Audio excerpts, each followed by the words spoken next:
नमस्कार, मैं हूं सौम्य प्रकाश बेटा और आज हमारे साथ हैं सुई मंदिर के पुजारी। फार्मेसी यूनिवर्सिटी पंजाब है, उनके डीन और चेयरमैन रह चुके हैं। और बड़ी बात है कि इतने बड़े ओहदे के बावजूद जो अपनी जड़ें हैं उन्हें नहीं भूले हैं। हम सुई माता मंदिर की ओर प्रस्थान कर रहे थे तो बीच रास्ते में ये भी जा रहे थे तो पता चला कि ये पुजारी हैं। और जिस तरह से भाव रहता है सुई माता के प्रति, शुद्ध भाव है, इसलिए हमें लगा कि जो चंबावासी है उन्हें मालूम होना चाहिए कि चाहे जितने बड़ी आदमी बन जाएंगे, जितना बड़ा ओहदा होगा, यदि आप अपनी जड़ों से नहीं भूलेंगे तो अच्छा लगता है कि हम चंबा है। अन्यथा कोई मतलब नहीं है कि आप बड़े बड़े ओहदे पर बैठे हैं, बहुत सारे पैसे हैं, यदि आप अपनी जड़ों को याद नहीं रखते हैं और अपनी जड़ों के साथ नहीं जुड़ते हैं तो कोई मतलब नहीं रहता है ओहदे का। स्वागत है जी आपका। धन्यवाद बेटा जी। सबसे पहले मैं तो आपका धन्यवाद करना चाहूँगा कि आपने हमें मुझे मौका दिया इस अवसर पर सुई माता के बारे में बोलने का। मेरा नाम तिलकराज भारद्वाज बनगोट मल्ला से हूँ और 1968 से पंजाब यूनिवर्सिटी में रहा। पहले मैंने B.Pharm की, फिर M.Pharm की, फिर PhD की और साथ ही साथ PhD करते करते मुझे वहीं का जॉब मिल गया असिस्टेंट प्रोफेसर का। और I retired from university institute of pharmaceutical sciences Punjab university and served as professor dean of pharmaceutical sciences faculty as well as chairman of the institute. और 2008-9 के आसपास मैं वहाँ से रिटायर हूँ। लेकिन सुई माता का तो अपना संबंध चंबा से ही है। जब मैं यहाँ स्कूल में पढ़ता था, ड्यूरिंग दोज डेज मैं सवेरे आप कह लो कि 8वीं 9वीं 10वीं या जो क्लासेस थी जो यहाँ मैंने की, उन दिनों सुई माता के परिसर में ही जाके सुबह 5-6 बजे पढ़ा करता था। तो मैं भी ये भी माता का ही प्रसाद है कि उन्होंने हमें इस जगह तक पहुँचाया। आशीर्वाद है। बड़ी बात है जो इन्होंने कही है कि आज सुई मेला का शुभारंभ हुआ है और जैसा कि इन्होंने जिक्र किया है कहाँ कहाँ रहे थे और कहाँ कहाँ उन्होंने अचीवमेंट की है। और बड़ी बात है, ये अपनी बात भूले नहीं हैं कि जब सुबह सुबह वो मंदिर जाकर वहाँ पढ़ाई करते थे। और जैसा कि इन्होंने अपने भाव में कहा है कि हो सकता है कि माता का ही आशीर्वाद है कि वो इस ओहदे पर पहुँचे। पुजारी के तौर पर भी आपकी एक महत्वपूर्ण भूमिका रहती है। वो तो सच है कि भूमिका तो रहती है, लेकिन हम 3 क्या कहते हैं फैमिलीज हैं जो इसके पुजारी हैं। 2 तो यहीं पे पवन जी जिनका आज हो रहा है, आज इस बार वो पुजारी हैं।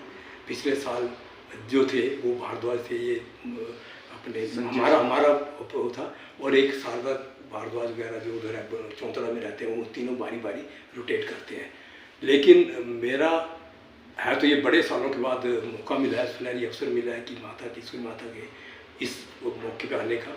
लेकिन सिंस की एजुकेशन से जुड़े होने के कारण मैं ये काफ़ी सालों के बाद ही अटेंड कर पा रहा हूँ। लेकिन मेरा ये रहा है कि जब भी मेरा चक्कर लगा है चंबा का, इरिस्पेक्टिव ऑफ कि भाई 6 महीने में लगे, साल में लगे, 2 साल में लगे, 3 साल में लगे, जब भी आया हूँ तो सुई माता के मंदिर जरूर माथा टेका है। ये तो बहुत ही मेरा रहा है। और मैं कई बार अपने प्लीज बहन जी को साथ में ले आता, कई बार सभी कोई ना कोई, लेकिन सुई माता का जो मंदिर था वहाँ पे जरूर माथा टेके जाता हूँ, उनका आशीर्वाद लेके जाता हूँ। ये जो इंटरव्यू लिया जा रहा है इसका मतलब ये नहीं है कि इनका जो ओहदा है वो आपको बताया जा रहा है। हम इसलिए बता रहे हैं ताकि जो मूल जड़ें हैं चंबावासी की वो ना भूलें। संस्कृति के साथ जुड़ना चाहिए, लेकिन आजकल यूथ ज़्यादा तवज्जो नहीं देती है। ये तो है कि वैसे तो कहा ही है कि it is good to be nice but to be good is very very difficult. बहुत ही मुश्किल है अच्छा बनना। लेकिन उससे साथ साथ मैं ये भी कहना चाहूँगा कि जो हमारा चंबा का शहर है, लोग हैं, कल्चर है, वो संसारिक और संस्कारों से जुड़ा हुआ है राइट फ्रॉम द बिगनिंग। पुराने ज़माने में जब मैं यहाँ पढ़ा करता था तो सवेरे रोज़ पूजा करते थे, यानी उसके बाद फिर शाम को रोज़ धूप लगाना या कुछ करना, कोई ना कुछ एक्टिविटी रहती थी। और चंबा में ये जो है ना, जो एक पुराना ऐतिहासिक शहर होने के बावजूद जो कल्चर था चंबा का, कल्चर रिच कल्चर, ऐसा मैंने कहीं दूसरा कोई ना ही हिमाचल में देखा, ना ही किसी भी देश में देखा। बहुत घुमा हूँ मैं, कैलिफोर्निया में भी रहा 8-10 साल और बाकी जर्मनी में, पेरिस में भी, इधर बाकी बहुत सारे देखे हैं। लेकिन ऐसा टुगेदरनेस ऑल्सो जो अपने चंबा के लोगों की आपस में जो मिलजुलता है, एकजुट होकर जो काम करना है, मिंजर का फेयर ले लो, चाहे ये ले लो, कोई भी फंक्शन हो, और उसके साथ साथ जो पुराने संस्कार हैं, जो हमारे जो त्यौहार हैं, रीति रिवाज हैं, वो नहीं भूलें। और आप तो देखिए मेरे ख्याल से हमारे यही है कि जो गाने हैं हर एक सीज़न के अलग हैं, दिन के अलग हैं। सवेरे ब्यागड़ा पता नहीं क्या कहते हैं उसको, कि कोई करते हैं, शाम को कुछ और है, सारे हर एक जो है वो कल्चर उसका बहुत ही बढ़िया। और गाने भी मेरे ख्याल जितना कोई यूट्यूब ढूंढे तो सबसे पहले वही निकलता है, माए मेरी बता दे चंबा कितनी का दूर।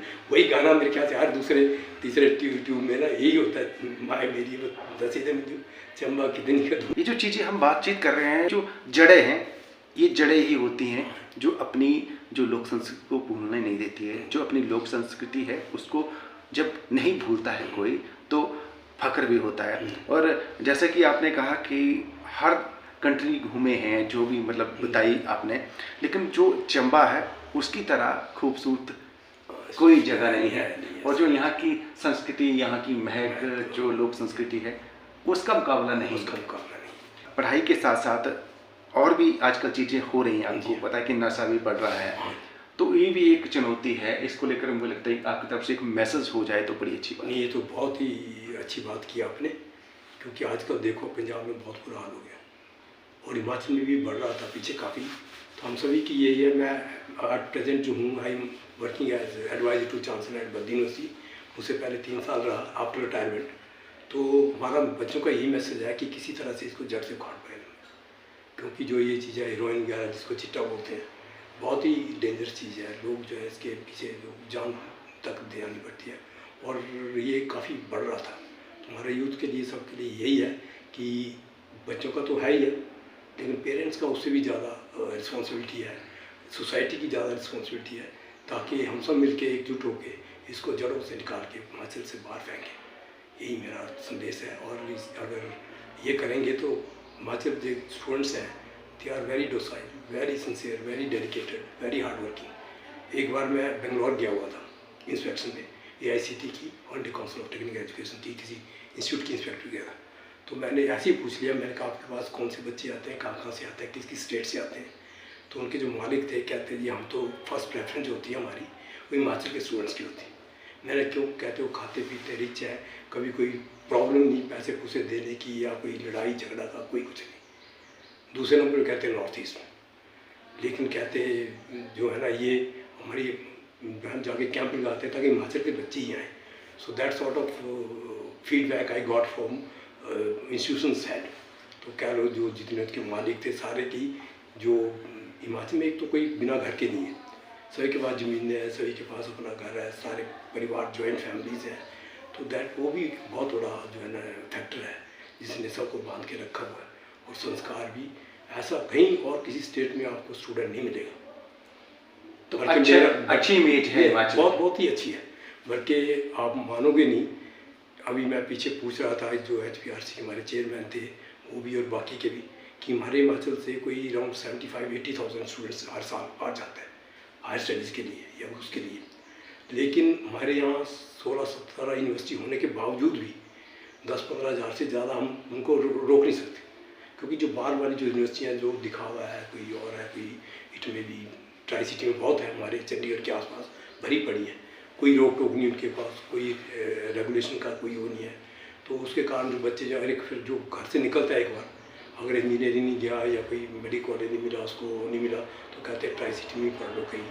जो कोचिंग के लिए जब वहाँ पे डालते हैं तो मुड़ के वापस नहीं आते। उसी के कारण कॉलेज की स्ट्रेंथ कम है, यूनिवर्सिटी की स्ट्रेंथ कम है। तो वो कुछ इस तरह से हम कोई अच्छी फैसिलिटीज़ उनको प्रोवाइड करें, अच्छी शिक्षा दे, ताकि वो हिमाचल में ही पढ़े, हिमाचल की यूनिवर्सिटी की प्रमोट करें। पोटेंशियल बहुत है बच्चों में, बहुत ज़्यादा। अच्छा, चंबा के हिसाब से मैं बात करूं कि नेचुरली आप इंटेलेक्चुअल आदमी हैं, तो चंबा का कैसे भला हो सकता है? मैं इसलिए पूछना चाह रहा हूँ क्योंकि आप बहुत सारी चीज़ें देखी हैं आपने। हाँ, नहीं, चंबा में देखो, जैसे आपको, जैसे मेरे पिताजी थे तो वो लाहौर से पढ़े, उनसे पहले भी सारे जो पंजाब स्कूल था अपना यहाँ के, और उनके जो हेडमास्टर हुआ करते श्री जयवंत जी, और मेरे पापा के गुरु रहे हैं जयदेव बड़ोत्रा जी, इसके नीरज जी के नाना जी। तो MLA जी उनके नाना जी, तो वो यानी कि उन्होंने उनको पढ़ाते थे। जब वो वहाँ से पढ़ के आए लाहौर से, तो उन्होंने ही सब एज टीचर अपने स्कूल में, तो ड्रामे वगैरह उन्होंने किए यहाँ स्कूल चंबा में लॉन्ग बैक। और वो जो परिवार है बड़ोत्रा परिवार, वो तीनों चारों भाई, चतर सिंह बड़ोत्रा जी, देव के पापा शक्ति साहब बड़ोत्रा जी, ये जो अपने ओम बड़ोत्रा वगैरह के फादर, और ये सारे मिलके उन्होंने जो ये कल्चर शुरू किया, सनातन धर्म में ड्रामे शुरू किए, तो उनमें उन्होंने आइडेंटिफाई किया पापा को मेरे। फिर उसके बाद उन्होंने कहा कि तू मेरे पास पढ़ने आया है। तो वो रात को 8:30-9 बजे आते थे अपने धर्मसभा से, तो पापा पढ़ने जाते थे रात को 11 बजे तक या 5 बजे तक। उन दिनों कोई स्ट्रीट लाइट नहीं थी, सिर्फ वो थी जो ये वाला 1906 में बना, मेरे ख्याल से हाइड्रोइलेक्ट्रिक प्रोजेक्ट है ये वाला। तो उसके बाद वो पढ़ के उनके, लेकिन वो उनके साथ जुड़े रहे और उन्होंने इतनी अच्छी शिक्षा दी, इतने अच्छा संस्कार दिया। और उन्होंने आयुर्वेदिक किया अपना लाहौर से, फिर आके यहाँ सर्व किया हिमाचल, अपने चंबा स्टेट होती थी उन दिनों। तो इस तरह का जो कल्चर था स्टेट का, जो कार्य जो कहते करती है जैसे बोलते हैं हम, तो राजा जो थे वो बहुत ही विजनरी थे फ्यूचर के हिसाब से। बच्चों को कौन सी चाहिए, कौन सी सीट खाली हो रही है, कौन सी पोजीशन खाली हो रही है, उसके मुताबिक को भेजते थे पढ़ने। लाहौर पढ़ते थे, कोई शांतिनिकेतन जा रहा है, कोई कहीं और जा रहा है, लायरपुर जा रहा है। विजन अच्छा था। अब आप देखो, मेरे को ऐसी स्टेट कहीं नहीं है जो अपनी पुलिस लाइन जो थी राजा की अपनी फोर्स थी, ऐसी बैरक्स कहीं नहीं देखने को मिलेगी। हिमाचल में अगर म्यूजियम था, भोली सिंह म्यूजियम जो पुराना था, वो that was only in Himachal, कोई और कहीं नहीं था। यहाँ से ले गए, फिर हिमाचल में शुरू किया। सर्किट हाउस ले लो, आप स्कूल ले लो, DC ऑफिस ले लो, बिल्डिंग्स ले लो जितनी भी है, हाइड्रोइलेक्ट्रिक प्रोजेक्ट्स का था, सबसे लेप्रेसी का हॉस्पिटल ये यहाँ पे चंबा में है। तो देखिए आप कितना, और सारे इकट्ठे होकर रहते थे, एकजुट होकर काम करते थे। तो ऐसा आपको कहीं किसी स्टेट में भी नहीं। चंबा में बल्कि उनको कुछ सरकार कुछ बनाने की वो ही नहीं किया। उसके बाद डेवलपमेंट इतनी नहीं हुई जो राजों के टाइम जितनी डेवलपमेंट हुई सरकार नहीं कर पाई। रीजन हर एक देखो आप जितने जो उनकी तहसीलें थी, या तो जैसे पंगी था, चौड़ी था, चुराव में था, तीसा वगैरह, ये सारी उनके अपने थे। फॉरेस्ट का सिस्टम था, DFO वगैरह या फॉरेस्ट ऑफिसर्स वगैरह थे, सारे it was so good setup था एक तरह से मैनेजमेंट। अब तो देखो इतना अच्छा था, और वही एक तरह से अंग्रेज़ों का बाद में किया या उन्होंने क्या डेवलप किया। और विज़न कितना अच्छा था कि क्या क्या सोचते थे चंबा के बारे में, क्या क्या किया उन्होंने। तो और वैसे ही फिर प्रजा भी थी। तो मतलब जैसा पहले था अब वैसा नहीं रहा चंबा। नहीं, चंबा तो वैसा ही है, वो भी है, लेकिन डाइल्यूशन होती गई थोड़ी थोड़ी, लेकिन वो डेवलपमेंट उस लेवल पे नहीं हुआ। डेवलपमेंट जैसे बाकी जगह हुई है ना, बाकी डिस्ट्रिक्ट्स ऑफ हिमाचल प्रदेश में उतनी यहाँ नहीं हुई, लेकिन वो रहे कुछ जो चंबा एक बार जन्म जिसने ले लिया है तो भाग्यशाली है ही है। उसी के साथ साथ जो है ना वो जुड़ा भी रहता है। तो जितने भी आपके हमारे यहाँ से लीडर्स आए हैं किए हैं, उन्होंने तो पूरा जोर लगाया है। हमारे टाइम में चतर सिंह हुआ करते थे MP, फिर मैं अपनी राजमाता रही, वो रही, तो उन दिनों भी काफ़ी डेवलपमेंट हुई। लेकिन जो कनेक्टिविटी है मेन, तो जैसे अब तो गोली से यहाँ तक ले लो आप, या बाथरी से चंबा तक, वो अब 50-60 साल 70 साल हो गए नहीं। Had it been given to some hydroelectric projects वाला, कुछ मेरा वालों को दिया होता है, किसी और को दिया होता, ये जो स्ट्रेचर रह गया थोड़ा सा, it would have been totally different. अच्छा, कनेक्टिविटी ठीक हो जाएगी तो चंबा का भला हो सकता है। नहीं, मैं तो चाहता हूँ कि भी इसका कोई इस तरह से बने, टनल नहीं टनल, ये कोई यानी कि कोई सिस्टम ऐसा बने कि चंबा उस रूट के अंदर आ जाए। बट टनल से भला हो सकता नहीं, जैसे अब ये जो है बैजनाथ वाली, बैजनाथ से इधर आके या चौड़ी चंबा भी हो जाए, कोई जैसे कोई एक तरह सर्कुलर टूर और टूरिज्म के जैसे भरमौर है 84, अब मणिमेश आता है, तो बहुत सारे आते हैं श्रद्धालु, मेरे ख्याल से लाखों में। पिछले साल मैं 2021 में गया था मैं, तो मेरे ख्याल बहुत ही लोग थे, बल्कि उन दिनों बैन था कोविड के कारण ना, कुछ बहुत मैल लगा हुआ था। लेकिन इस तरह से बने कि जैसे इधर से रावी के किनारे ही ड्रॉजी बन के जाना ना पड़े। रावी के किनारे ही जो ये 3 डैम है, ये कौन सी डैम है अपने महाराजा रणजीत सिंह चमेर नहीं, आगे पंजाब की, अच्छा रंजीत सागर में सीधे ही चून चान से होते हुए, इधर से होते हुए यहाँ से जाके सीधे कांगड़ा क्रॉस कर दे टनल बन के। क्योंकि अब देखिए अटल टनल बनी इतनी बढ़िया, हिमाचल में इतनी टनल बन रही है ना, और एक से एक जो उसे एक तरह से सर्कुलर रूट बन जाएगा। अच्छा, एंड में मैं ये आपकी तरफ से कोई मैसेज, चूँकि जब यहाँ पर पढ़ते हैं, पढ़ लिख के माइग्रेट हो जाते हैं, फिर चंबा नहीं आते हैं, पेरेंट्स अपने हवाले रहते हैं, आजकल जो है ना जॉब रही नहीं और ये भी नहीं रहा कि चंबा में निकलेगी, चंबा ही रहेंगे, तो मेरे को बल्कि या तो पेरेंट्स साथ रखें या नहीं, वो तो उनके सारे ना कॉर्पोरेट सेक्टर में, इंडस्ट्री में या प्राइवेट सेक्टर में इतने स्ट्रेस है, स्ट्रेन है, पैसे थोड़े बहुत मिलते हैं ज़्यादा, लेकिन अब वो जो फैसिलिटी है, वो जो जॉब है, वो जो उतने पैसा है, वो उतनी चंबा में नहीं मिल सकती। लेकिन ये है कि जो चंबा में है वो तो अपने आप को एक्सप्लोर कर सकते हैं ना। जैसे जिनकी ज़मीनें, सबके पास ज़मीनें थी चंबा में, सबके पास ज़मीनें हैं और आसपास ही हैं। हमारी भी थी, आधी से चली गई, एक आधी रह गई कोई मेरे ख्याल से, क्योंकि हमने अपने आप किए नहीं, आगे थे काश्तकार रखे हुए, तो उनके नाम ही होगी। लेकिन जो बच्चे चंबा के हैं वो आप देखो, जब भी मौका मिलता है वो आते ही होंगे, ज़रूर आते होंगे, मेरा ऐसा मानना है। मेरा अपना मेरे चलो ऐसे जड़ों से जुड़े होंगे, जुड़े जरूर होंगे, क्योंकि ये तो यूनिवर्सल ट्रूथ है। सर वाल्टर स्कॉट की एक पोइम है माय नेटिव लैंड, उसमें उसने यही कहा हुआ है कि भाई जो अगर कोई जमा है जिस धरती पे, उसके साथ जो अटैचमेंट है वो तो जीन्स में है। हाँ, जिसके अंदर नहीं है जीन्स में तो वो उस जगह है ही नहीं। लेकिन अगर वो कितना भी बड़ा हो जाए तो उसके लिए हमें कोई गुणगान नहीं करना चाहिए, है कोई वो नहीं, उसका तो होगा ही, लेकिन जो है उसके साथ तो वो जो है ना, वो तो इट इज़ इंटरनल, वो ना बोलने की ज़रूरत है ना कुछ करने की ज़रूरत है।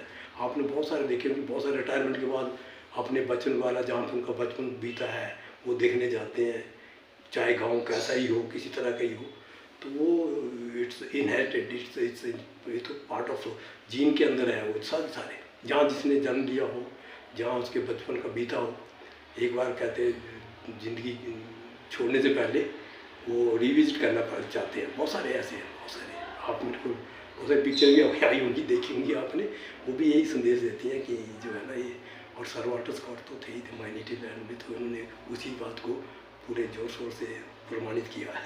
बहुत बहुत धन्यवाद। तो हम यही सुनना चाहते थे एंड में, बस जड़ों को मत भूलिए। बहुत बहुत धन्यवाद। बहुत बहुत धन्यवाद आपका भी, और मेरे को मौका देने का कि आपके थ्रू मैं चंबा वासियों से कुछ अपनी फीलिंग्स बयान कर पाया। Thank you.